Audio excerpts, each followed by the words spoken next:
Just put it there and wait. In 5 minutes, you can completely thaw your meat, easy and quick. So check this out. If your meat is frozen and you need to prepare a quick dinner, today I'm going to show you a hack to thaw.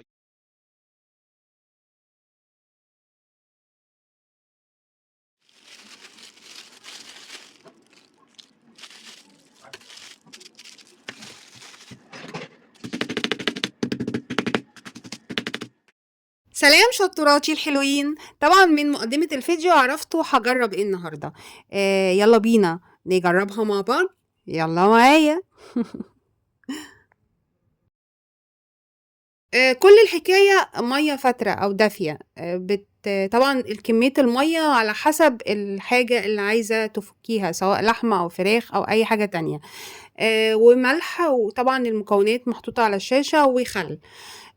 والخل على حسب كمية المية. لو على اللتر مية حوالي 4 معالق كبار خل. دي اكتر من لتر، فحطيت لها اكتر خل.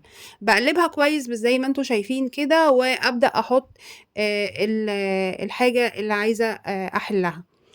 طبعا هنا بيقول ان هو بتتحل بعد 5 دقايق. بشيلها من الكيسة اللي هي كانت فيها في الفريزر بالشكل ده، واحطها في كيسة تانية. طبعا انا كنت حطاها في كيسين، فاشيلها بالشكل ده واحطها في كيسة جديدة خالص زي ما انتوا شايفين. طبعا انا ما بحطهاش كده في المية عشان طبعا فوائد اللحمة ما تروحش منها.